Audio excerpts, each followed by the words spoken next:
Hello, my friends and fellow bookworms. My name is Isa, and it feels like it's been a super long time since I've been on here.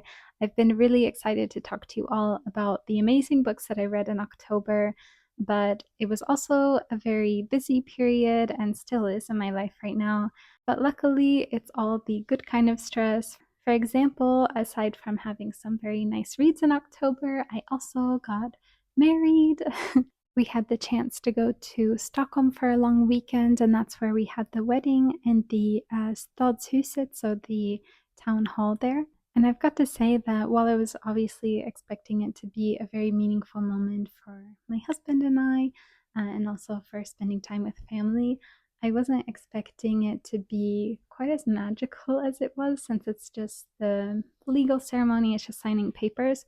But I had kind of forgotten how magical the town hall is in Stockholm. I hadn't been since I was little because it's, a bit more of a touristic side. It's in near the old town, but it was so beautiful, and especially since it was in October, all of the ivy that kind of covers the buildings over there was this bright red, and it really looked like a setting for like The Secret History or something like this, with all of these huge pillars and beautiful statues.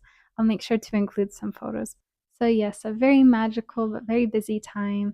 Aside from that, we're planning the big wedding. It's not so big, but the proper celebration is going to happen next month in Mexico. And it's so much more complicated to plan a wedding than I ever thought, and way more expensive too, but that's another topic. And work is also a little bit crazy right now. I'm trying to publish one more paper and also working on an ethics document. So it's been a mess, but a very lovely and beautiful mess for the most part. But while I haven't had the time to upload videos, I have been reading a lot. And actually, October was my very biggest month of the whole year in terms of the number of books that I read. And I had some very good reads then.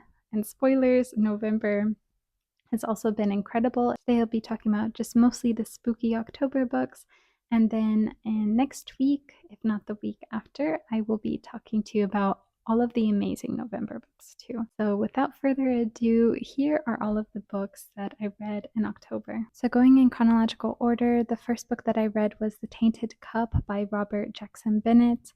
And I've got to say, it's one of the most unique stories I've ever read, and it's definitely one of my very favorites that I read this year. I would say that it leans a bit more towards sci-fi than fantasy, but it definitely combines both, as well as a very satisfying and very large-scale conspiracy type murder mystery. I also saw that this was a series, and I definitely see its potential to grow and not just be kind of a typical episodic murder mystery where there's not an underlying story connecting all of them, but I have some theories for later on developments, and yeah, definitely interesting. It's not just the mysteries themselves, but also the world. In this world, pretty much all of society is revolving around their greatest threat, which are these massive, massive leviathans that come out of the ocean, and once they're up, they will destroy everything and everyone in their path, so they will just level cities if they're not stopped. So, to respond to this threat, they've built various sea walls. Again, just like massive, massive structures, and there are several. So, you have like the seawall that's right by the coast, and then I think there are like 5 different rings of the seawalls. And every single year, the leviathans come out of the water, and it's always during the wet season. So essentially, all of the higher, richer society is located in these inner rings where it is very unlikely, or they would have a lot of time before any leviathans reach them. And then the poorer regions are further out, and to them, it's like really a constant fear. If you're not in the wet season, you're thinking, am I going to survive next year? On top of that, the leviathans grow in size every single year, so it's less of a question, even for the noble classes, of if the leviathans are going to come and destroy everything, but rather when that will happen. But while these leviathans are the greatest threat to this society, they're also the source for the greatest technological advancement, which all centers around bioengineering essentially. So a lot of people are bioengineered, and a lot of plants are. The houses are made of plants. The keys to the houses are very technologically advanced, but always through a bioengineering mechanism, which was so, so cool to read, especially as someone with a background in biology and now I'm doing neuroscience. This book was so well researched. A lot of the science behind it was really sound, and I found myself being impressed. For example, as I mentioned, a lot of the people are bioengineered themselves. So, for example, the soldiers that work on the seawall in order to build it up or to defend it, a lot of them are altered in that they're much more physically strong. Like they can just be, they're just these huge people with like unrealistically large muscles. And then we have our protagonist who works as an investigator. And because of that, he is advanced in that he has perfect memory and coding. And this is the part that I was the most impressed with because it shows that the author really did a lot of like some neuroscience research to back this up because he understood that there are different processes in the brain for both encoding a memory and then being able to retrieve it. And this is kind of in my area. So, again, so cool to read because he can't recall every memory perfectly. He is perfectly storing the memories. So, every single interaction, every waking moment of his life, he is physically storing these in his brain. And there is a neuronal ensemble that represents these memories for everything. So if he's able to access and remember those, then he sees it in perfect detail. But he can't access those memories perfectly. So what he does is he takes these smelling salts, and when he needs to do an investigation to record things, he will smell them. And then later, when he needs to recall them, he will smell them again and be able to remember every single detail from there. So this is very sound in that both the author understood the differences between memory encoding and memory retrieval, and also that the reason why we have really strong smell associations with memory is because actually your olfactory cortex in your brain is very close to your hippocampus, which is responsible for the consolidation of memories. So it makes a lot of sense why he would be doing it like this, and I love that. So, on top of the amazing and very unique world building, as well as these pretty scientifically sound ideas, the other thing that I loved is the mystery behind it because it's set up in a way that, because he has perfect memory recall and he recounts everything to his mentor, kind of the equivalent of his Sherlock Holmes, this very chaotic woman called Anna, we get to really solve the mystery with him. Every piece is given slowly, and you can maybe tell based on the probing questions of Anna, although sometimes she asks like very random stuff and is very chaotic. She also eventually says that she knows what happened. So you have some time between then and between the reveal to figure it out for yourself because we have all the same information that Anna has. So I just thought it was really fun to try to figure everything out. I thought that the clues that were given were complex enough that it's not easy to solve it yourself, but it's still definitely possible. So I personally love that. That's my favorite part about murder mysteries is actually trying to figure it out and not having a very easy answer. So unlike some other books that I read later on in the month, that aspect was amazing. I will definitely be reading the sequel of this one and any other books that come out in this series, especially because Anna, the crazy mentor in the story, is just my favorite character that I've read in a long time. Like, the amount of times that I just cackled out loud while I was reading this, I need more. Next up, I read A Deadly Education by Naomi Novik, and before going into this book, I had thought that it was a dark academia, but after reading it, I wouldn't really classify it as that because to me, you really need like this academic obsession to the point of losing yourself to be one of the main focuses of the story, and that definitely wasn't the case for this one. Not to say that as a critique, but it's something to keep in mind in case that's your expectation going into it. Also, not a critique because it's one of the aspects that I really liked about the story is that it kind of felt like a parody of Harry Potter. Because one thing that a lot of people like to make fun of with the Harry Potter books is just how unsafe it was at Hogwarts. Like, obviously, that was what was moving the plot, but it's kind of funny because everyone was talking about how this is the safest place for the kids. It's so well protected, and you have Dumbledore, who is like the most powerful wizard and can protect them, and yet it was always like you didn't really feel the protection of any of the adults. And even after all of these things were happening, they still didn't even like really believe the kids. Like they couldn't go to the adults for help a lot of the time because they would be like, "Ah, you troublemakers."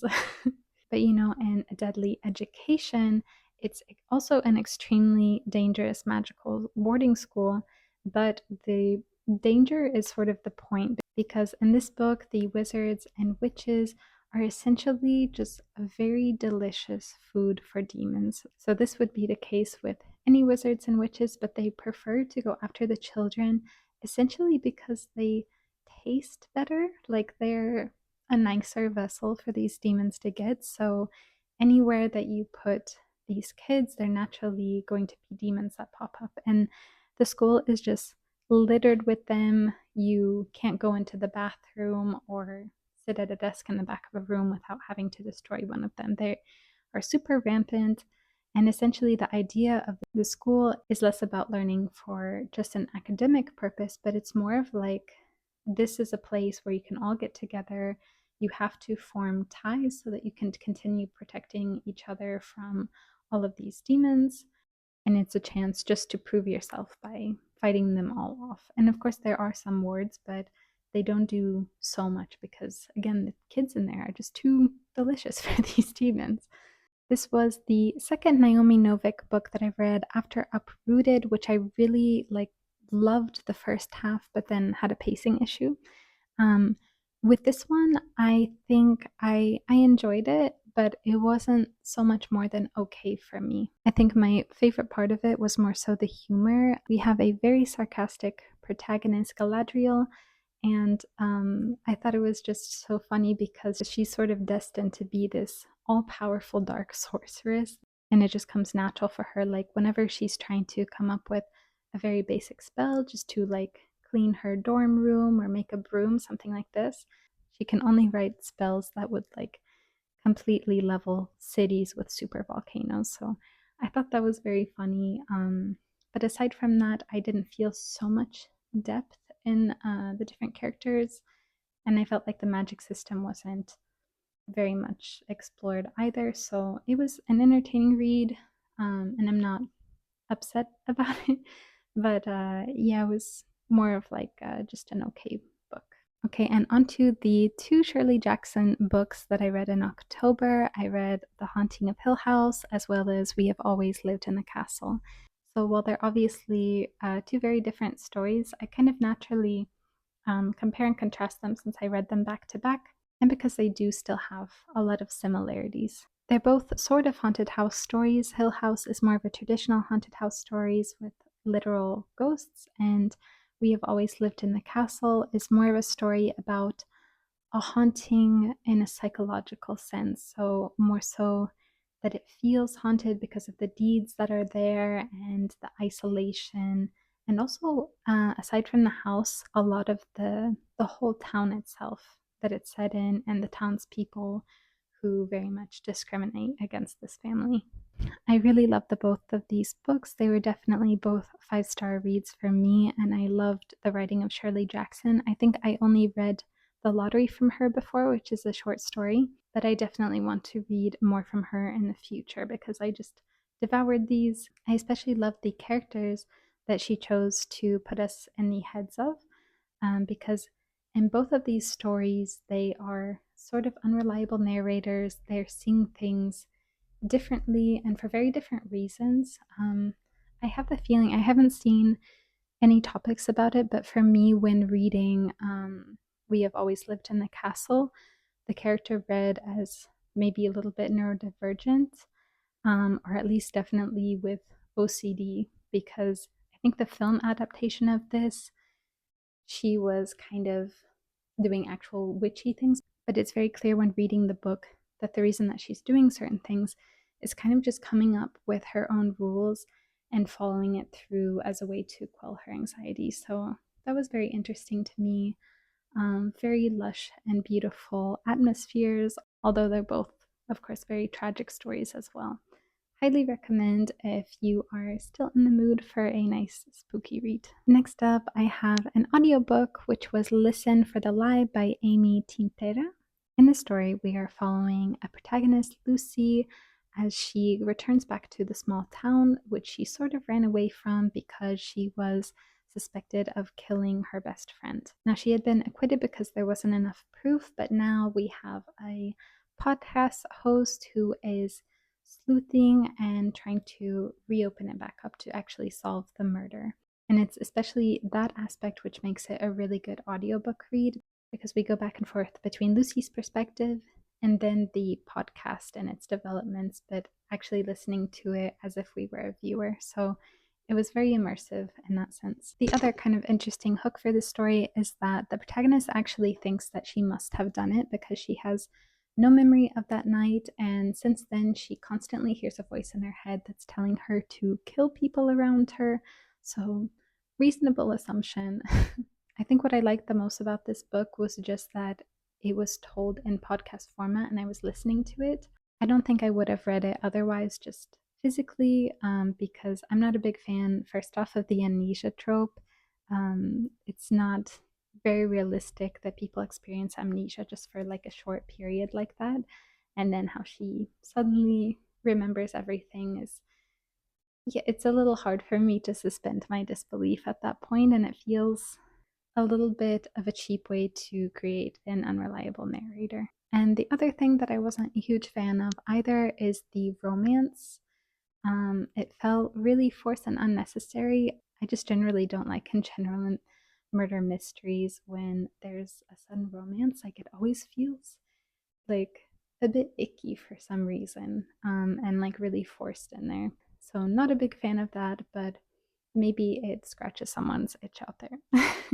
The other thing that I would say is that the mystery itself I felt was quite easy, but that's not the biggest fault of the book. I think once you've read a certain number of these type of books, you kind of start to see things from further away. So I would definitely still recommend it, and I'm happy that I read it because of this unique experience listening to something that was a podcast. I think I read one other book that was like that not so long ago, maybe in the summertime. And yeah, it's a very immersive format. Next up, I read Ninth House by Leigh Bardugo, which I'm quite late with, especially as someone who really loves dark academia. I think I was holding back because in the beginning I had seen some mixed reviews for this book, but I think that's also just because people have really high expectations for Leigh Bardugo, because I thought it was still a really nice book. I would say that sometimes to me the plot moved a little bit slow or felt a little bit scattered, but I was still very interested and liked it a lot overall. I especially like the setting, which takes place at Yale at a secret society who essentially makes contact with the dead, with the myriad of ghosts who are just constantly going about town. And I found it really cool because afterwards I found out that Leigh Bardugo herself did go to Yale, and that Yale actually does have secret, or not so secret because we know about them, societies, and that actually Leigh Bardugo herself was in a Yale secret society. So I'm sure that this was really fun for her to write about. It was really fun for me to learn about as well. And if I'm ever in that area in the town, I forget the name of it, where Yale is, then I'm definitely going to do a bit of a ninth house tour, because also the names of the other societies are real. I also really appreciated that Bardugo tackled some very heavy topics in this book, which I think she handled well, but definitely do check the trigger warnings before, because you have SA and addiction, and it's a little bit graphic at some points, not gratuitously so, but it's still really nice to know. As someone who is a bit sensitive with these things, I felt that it was fine, but borderline to the point where if I had to meet up with people that day, maybe I still would have felt a little bit icky. I really appreciated the lore, and actually in that regard, there was a lot of similarities with Catabasis, which was highly anticipated for me and was a bit of a flop for me. So it was really nice because I was able to scratch that itch of what I was hoping to get out of Catabasis, but from Ninth House. So really good. I would be interested to hear from all of you how you liked Hellbent and how the series in general progresses. Next up, I finally got to My Best Friend's Exorcism by Grady Hendrix. I think my fourth book or fifth book by him this year, and it was definitely my favorite so far, as I thought it might be. And it was also really what I was in the mood for, because I was not only reading a lot of spooky season books at this time, but also watching a lot of kind of horror series. So it was so fun to have this kind of pick me up. There are so many 80s pop culture references and songs, and it's just so atmospheric and deliciously, deliciously campy, especially who the exorcist is in the story. Like, when this character was introduced, I think I really fell in love with this story 100 times more, because this scene was like peak camp for me. Really good time. It's perfect if you are like me and like a lot of classic horror and tropes from that. And it's still horror. It's not just a joke, but it at the same time doesn't take itself too seriously at some point. So it's really like a perfect book if you're in the mood for something spooky, but also to have a good time. Next up, I listened on audio to Everything is Tuberculosis by John Green, and this was read by the author, so I really wanted to be able to hear from him. As the title suggests, it's about tuberculosis, including the pretty massive ways that it has influenced history and society, including beauty standards and even how people migrated.